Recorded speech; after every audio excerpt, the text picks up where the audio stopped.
माटी के ई बनल शरीरिया माटी के ई बनल शरीरिया माटी में मिल जाई भाई केहू लेके नहीं जाई केहू कुछ लेके नहीं जाई भाई केहू कुछ लेके नहीं जाई। जोगी बाबा का हो आ गई नहीं जा। अब ई बताई यहाँ से कि हमने के उत्तर चले के बा कि दक्षिण चले के बा।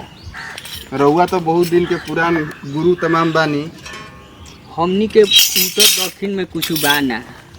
तब रउए नु बताई कहाँ चलल जाई। हमनी के तो जहे साँझ तहे बिहान बा। चलल जाओ हिजी गाँव में पश्चिम ओर। पश्चिम ओर? हाँ कहीं से केने तनी बड़ा घनी आबादी बा जान लो। एने जाइम जा तो कुछ दान दक्षिणा ज्यादा मिले के संभावना बा। ठीक है बा चलिए। हमनी के पोषण पालन उहे नु बा जहाँ घनी आबादी हो के तनी ज्यादा मिलो। दाल चावल जो भी मिले वाला हो को चली जा। चाहे के गुरु को जा जोग तो भी पूरा करे के पड़ी। अलाख निरंजन जय गुरु गोरखनाथ। जय गुरु गोरखनाथ।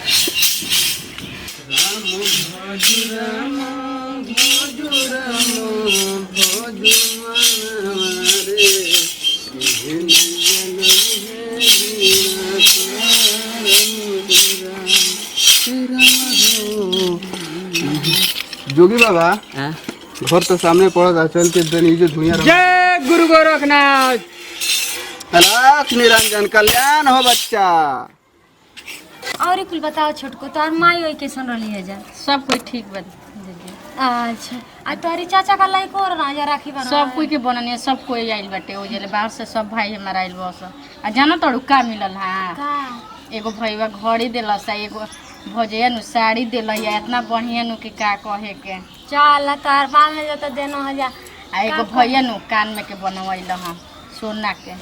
तोर भैया हां दीदी रो ना गुरही बने हम के राखी बाने जाई। हमर जब भगवान ने छीन लिया ना भाई तो के राखी बाने पता ना कहाँ चल गए। हमार भाई के आज ले अइबे ना कर। हमार शादी भइले 12 बरिस हो गइल। 12 बरिस से बस हुए गावना भइल ते आई तब से अइबे ना कर।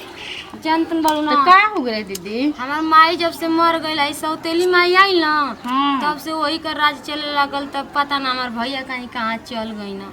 हां हमारो भाई रहन यही से का मन मार के बैठल बाड़ू। तब तू राखी बांध के लो। हमारो भैया रहता तो हमहू बांध के आईती ना।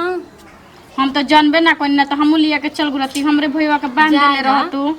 कौनो बात का ना कहत नहीं कि काहे दीदी उदास से बैठल बानी। ना, कतना आज हम बननी है तो कतना हमरा ठीक लागल। हम भाई जानता भौजाई ना, काका चाचा देलो पितिया- हातना हातना देलो से जान जाए दहो चाचा पितिया का कब अब से वो जैसे तो आते बानी बांध के। देखलू कि हम पहिन नया ना जाए ना अपनी माई की करतन। हां तो कहत नहीं कि दीदी काहे ना नई हो जल्दी जल्दी जाए ना जाए तू जा बांध दीदी के दीदी अकेले चलम न त हमरा गांव चलम। चल तू हमार मम्मी थोड़ी ना हम और मम्मी से कम जानी। नहीं वैसे तो तोर माई कहली तो हम भेज देनी कि राखी बांध के आ जा। सबको बहन भाई एगो तो ये त्योहार है साल भर पर एक बार आवेला राखी तब का? बांधने के। दे तो वही हमर भौजी देले है कितना बढ़िया लागत। ठीक है जय गुरु गोरखनाथ। अलाख निरंजन कल्याण हो बच्चा। भिखारी का आई बाबा कल्याण हो बच्चा। कहां से आवेंगे बाबा? अरे बच्चा हमनी के तो जिंदगी में धुइए रमावे के बढ़ले बाटे तो हमनी के तो आज एजा बन जा कल ओजा बन जा। रमता जो कि बहता पानी के घर द्वार ना होला। बैठी जा बैठी जे पानी उनी दिलावतन जे पानी उनी ना चाही बस बस के कुछ हमनी के बाटे जौन लुगा फाटा चलेला गुरु गोरखनाथ के वहाँ शरण में जमा करे के पड़ेला जोग रमावे खातिर वो चाही। तू देती कुछ हमनी चावल के दाल जौन भी होखे बैठी जा हमनी के फूल देवल जी बैठी जा। बैठी जे दे हम जा। ठीक है बाटे तब तक हमनी के एजे खड़ा रह जा धुइया रमावत जा। चल एगो बात बता।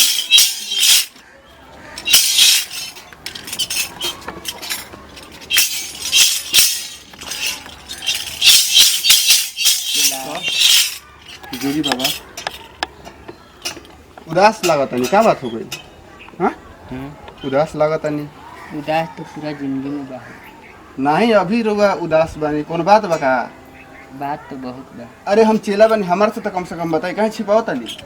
पहले भिक्षा लेके चलल जाए। ये छुटको का हो काहे उदास नहीं लागत हो एगो बात कही।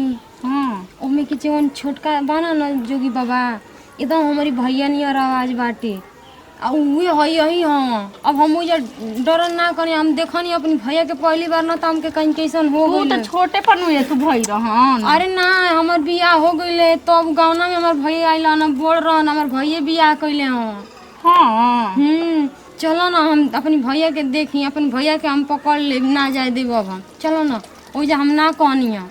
चलो का गुरुदेव जजमान तावे में देरी अच्छा आ गेलो लो बच्चा बैठी जा ना बाबा बैठी जा ना बाबा बैठी जा ना बच्चा अब हमनी के बहुत दूर से बैठी जा ना तनी कुछ बात पूछे के बा बैठी ना बाबा। अब हमनी के औरत से दूरे बैठे के हमनी के अथु पर औरत ना बैठी है ना तो कोई बात और जगह नहीं बाबा लोग के बैठे था ना बैठी जा ना बाबा गुरुदेव बैठी बैठी बैठी जब बच्चन के मन बात बैठ जाई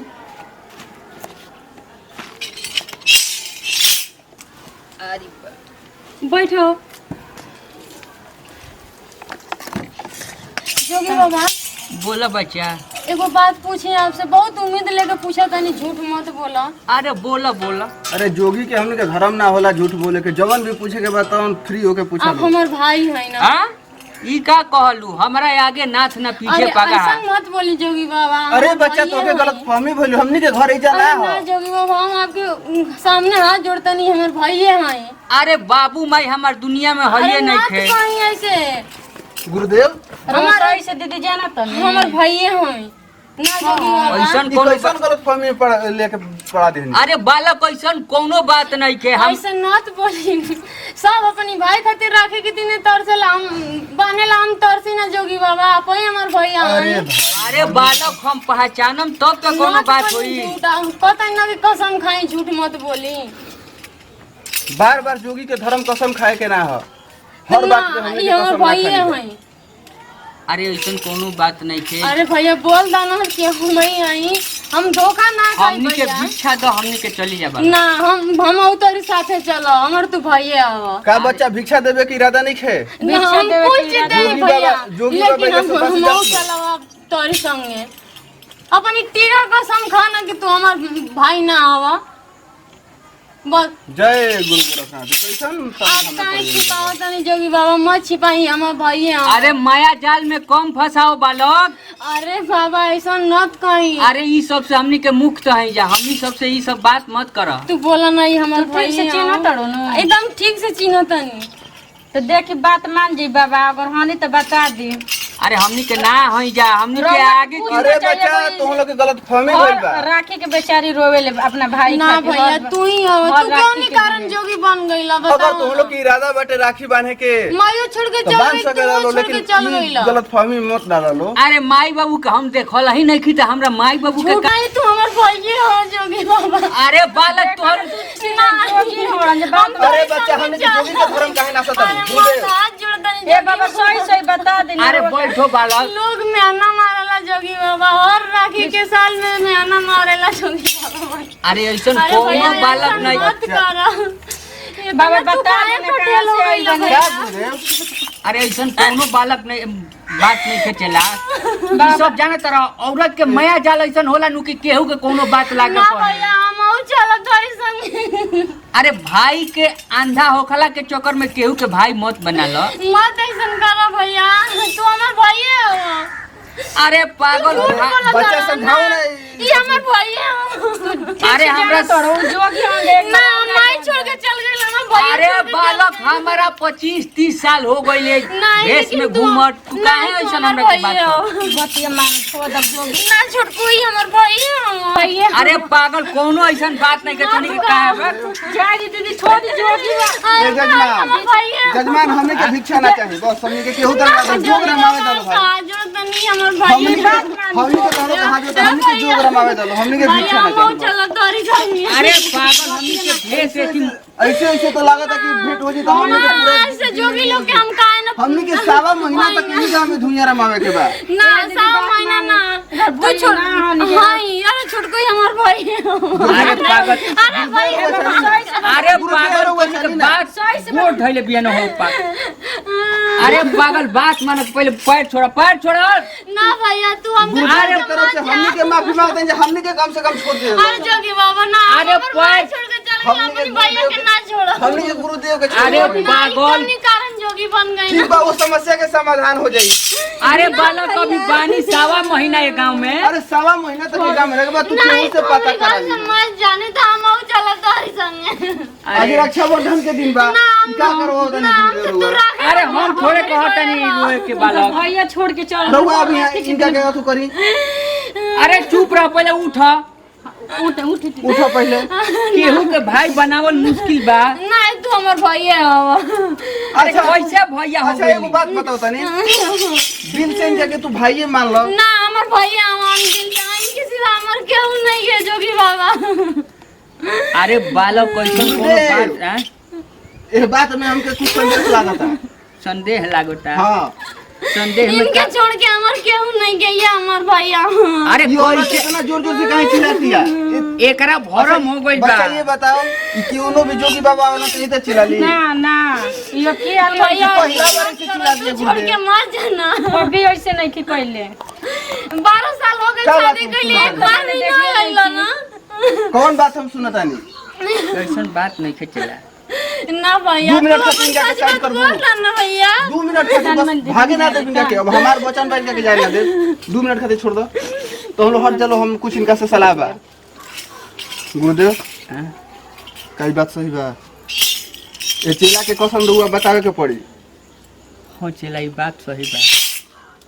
तो फिर ये गांव में क्या करे ले हम? अरे लोग जब, जानत नहीं खे कि जोगी के जोग कितना अथु कठिन होला। जब तक ले जाले भीख ना मिली तब तक ले हमनी के कार्य पूरा ना होए वाला। मान ला कि जे सच्चाई बता देला पे जानते रह, फिर हमनी के कलंक लाग जाई। तो सच्चाई बताइबे ना करब औ चिन्ह गइल बिया, कैसे काम होई? जौन चीज के हमनी के गुरु ज्ञान देले बने वो चीज के हमनी के कभी नहीं थी कइल। तो आखिर ओका से निकले के कौन उपाय बताई? रोबी न बताई तब। तो केहू के मार के तो ना निकल बनू। एगो कहन करम, हाँ? जब वो कहती है कि भैया हैं रउआ राखी बनवा ली, आ बोलम कि हम भैया तो ना हैं, इधर मानत तो हमेशा तार भाई बन के आई, अरे। यही तरह निकल जाइए। अरे चला ऐसा कोनो बात नहीं खे, बता देला पे जानते रह टूट जाला ऊपर से। तू सच्चाई नहीं बतावे के, मतलब कि तुहार भाई हम ना हैं, ऐसे तू राखी बांध दो अपन भाई मनी, हम जब आई तो तारा से भेंट करके जाई। इतना तो कर सकता नहीं। ऐसा कोनो बात नहीं खे, ओकरा के संदेह मतलब एथी कर दिया जाई, लेकिन वो चीज ना न हो पावेला। तो फिर रउआ बताई कौन उपाय लगावल जाओ? बात यह बा कि बात ओकरा के बतावल जाई, कुछ दिन के मोहलत दिया जी, कहल जी कि यही गांव में रहते नहीं सारा के यहाँ आइल जाए।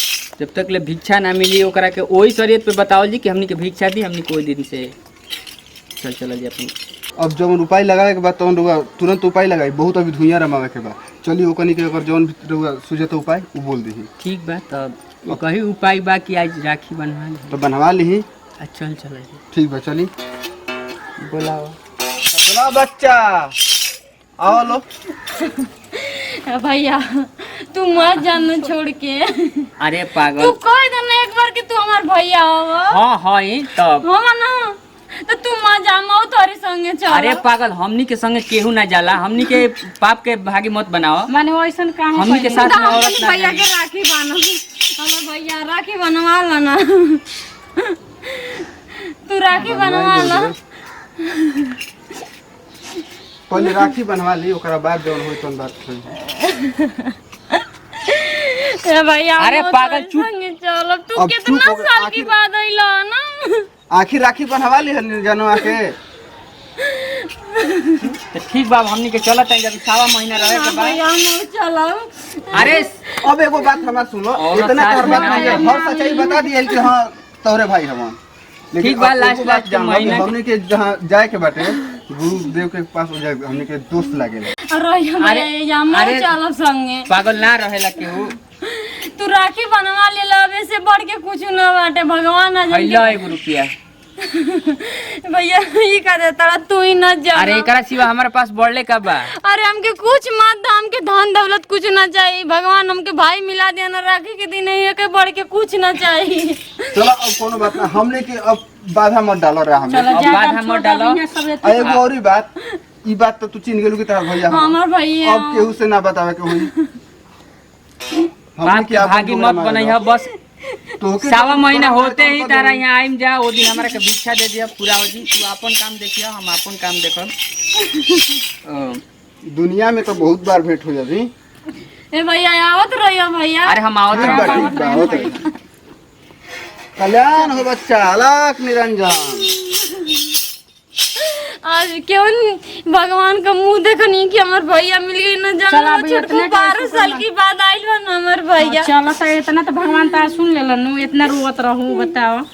माटी के ई बनल शरीरिया, माटी के ई बनल शरीरिया, माटी में जाइए भाई हो, केहू कुछ लेके नहीं जाई, केहू कुछ लेके नहीं जाई भाई हो, केहू कुछ लेके नहीं जाई।